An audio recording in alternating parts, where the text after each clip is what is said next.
कि अगर समान नागरिक संहिता कानून पास हो गया तो जो ये बांसवाड़ा और डूंगरपुर में हमारे जो लोकसभा सांसद चुन के गए हैं वो नेक्स्ट कभी कोई चुनाव नहीं लड़ पाएंगे। जो यहाँ के विधायक हैं, यहाँ के मंत्री हैं, अगर समान नागरिक संहिता कानून लागू हो गया तो वो चुनाव नहीं लड़ पाएंगे। कांति भाई इंतजार कर रहे हैं अपने छगन भाई का इंतजार कर रहे हैं। छगन भाई जहां पर भी हो वहां पहुंचे। आज इस मानगढ़ धाम के इस पावन धरा पर 4 राज्य से आदिवासी समुदाय, साथ ही हमारे बीच में एससी और ओबीसी के कुछ साथी और माइनॉरिटी के कुछ साथी बिल प्रदेश की एकता को कायम करने के लिए इस मानगढ़ धाम पर एकत्रित हुए और हम सब के द्वारा 1913 में जो यहाँ पर एक शहादत हुआ था, 1500 से ऊपर बिलों को मारा गया था, उनके वंशज के रूप में हम आज एकत्रित हुए हैं। और जो शहीद हुए हमारे वीर महापुरुष जिन्होंने अपनी जान गंवाई, उनको उनके जो सपने थे, उनका जो उद्देश्य था, हम सब मिलकर पूरा करने की कोशिश करेंगे। आज इस पहाड़ी पर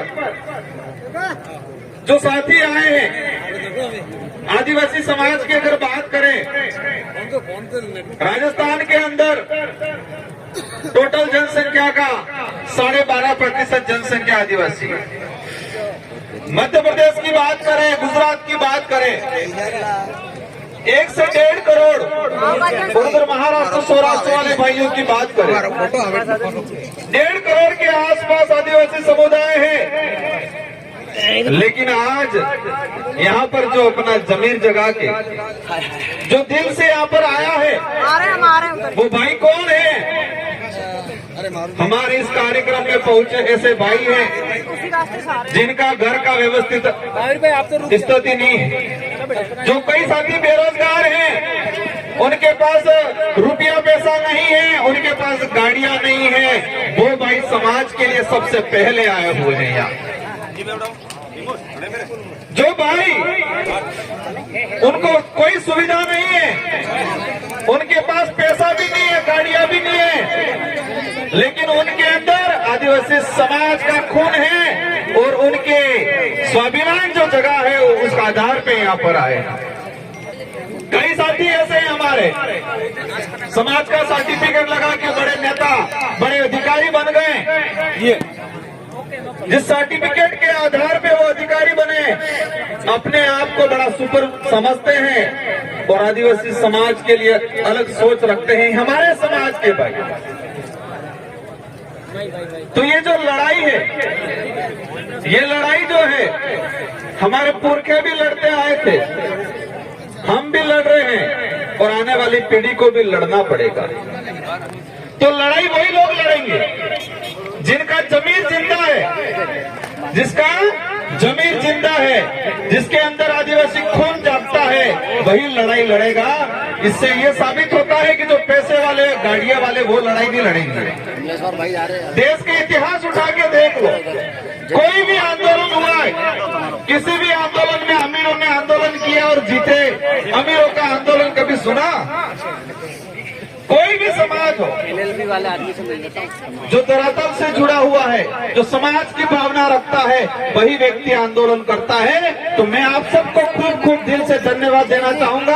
आपके अंदर समाज की जो भावना है, आपके अंदर जो समाज के प्रति जो जागृति आई है, आप चाहते हो आने वाली पीढ़ी सुरक्षित रहे, इसी अनुरूप आप आए और ये कारवां बढ़ता रहे। जाम लगा था, खुलवाया जा। आज इस अवसर पे देश के अंदर हमारे समाज के साथ क्या हो रहा है, इससे पहले मैं कुछ बात बताना चाहूंगा। जैसे भी चलवा करके हम कहते हैं हमको लड़ाई लड़नी है, दिया नहीं हो किसी ने, हमको लड़ाई लड़नी है, लेकिन लड़ाई किस लिए लड़नी है? लड़ाई किस लिए लड़नी है और लड़ाई किससे लड़नी है, ये दो बातें नहीं जानेंगे। हम कहते हैं लड़ाई लड़नी है, लेकिन लड़ाई किस लिए लड़नी है और किससे लड़नी है, ये दो बातें अगर जानकारी नहीं कर पाएंगे तो हम लड़ाई लड़ नहीं पाएंगे, सिर्फ बोल पाएंगे, लड़ाई लड़ेंगे। लड़ाई हमारे हक अधिकारों की लड़ाई, हमारा आदिवासी समाज का इतिहास जो दबाया जा रहा है उसको उजागर करने की लड़ाई, हमारी संस्कृति की लड़ाई, हमारे संवैधानिक हक अधिकारों की लड़ाई है और हमारे स्वाभिमान की लड़ाई है। और लड़ना किसने है? जो लोग सत्ता में बैठ के हमारे हक अधिकार खत्म कर रहे हैं उनसे लड़ना है। तो क्या ये लड़ाई तलवार से लड़ोगे? क्या ये लड़ाई तीर धनुष से लड़ेंगे या पत्थर से लड़ेंगे? कैसे लड़ेंगे ये लड़ाई? ये लड़ाई तलवार या तीर धनुष या पत्थर से नहीं लड़ा जाएगा।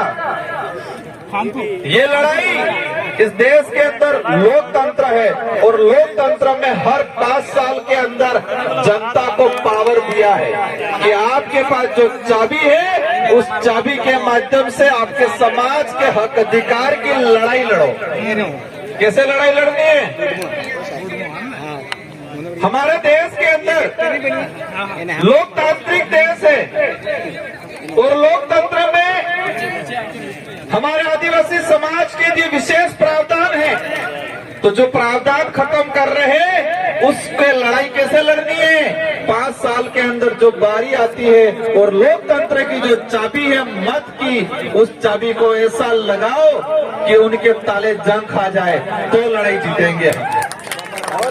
बाकी हम गालियां दे देंगे, कहीं रास्ते में पत्थर मार देंगे, कहीं तलवार लेके निकल जाएंगे, धनुष लेके निकल जाएंगे, ऐसे लड़ाई नहीं लड़ी जाएगी।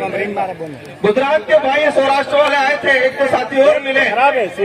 हम गुजरात में गए थे विधानसभा चुनाव प्रचार में, कह रहे थे हम तो समाज में छाती था બધું હારું જ છે, અમે આદિવાસી સમાજને હક અધિકાર બદલે લડા, लेकिन वोट तो भाजपा चालू पड़े इनके अंदर। लड़ाई क्या है? लड़नी किससे है वही नहीं पता है और लड़ाई लड़ने निकल जाएंगे। लड़ाई है क्या, लड़नी किससे है वो पहचान ही नहीं पा रहे हैं और हम लड़ाई लड़ने निकल जाएंगे तो वो लड़ाई जीत नहीं पाएंगे। देश के अंदर जो स्थिति बनी हुई है, ये लोकतांत्रिक देश था, उस लोकतांत्रिक देश को राजतांत्रिक बनाने का काम कर रहे हैं। जो नेता थे 5 साल के लिए चुने जाते थे वो ऐसे राजा के रूप में काम कर रहे हैं और हमारे समाज के हक अधिकार को खत्म करने का काम कर रहे हैं। हाल ही में यूसीसी समान नागरिक संहिता कानून आया। हमारा अनपढ़ भाई गांव में जो रहता है वो कहता है बढ़िया कानून, समान नागरिक समान समान था। आपने कह रहे हैं वो बंगला बनी जाएगा, पहला फाय गाड़ी है हमारे गाड़ी एम सोचता होगा। और कमल कांग्रेस के लोग ऐसे ही प्रचार करते हैं, समान नागरिक थाई जाएगा, सब बराबर थाई जाएंगे। हमारे अधिकार जो खत्म हो जाएंगे, शेड्यूल एरिया के जो प्रावधान है वो खत्म हो जाएंगे। और मैं इस मंच के माध्यम से कहना चाहता हूं कि अगर समान नागरिक संहिता कानून पास हो गया तो जो ये बांसवाड़ा और डूंगरपुर में हमारे जो लोकसभा सांसद चुन के गए हैं वो नेक्स्ट कभी कोई चुनाव नहीं लड़ पाएंगे।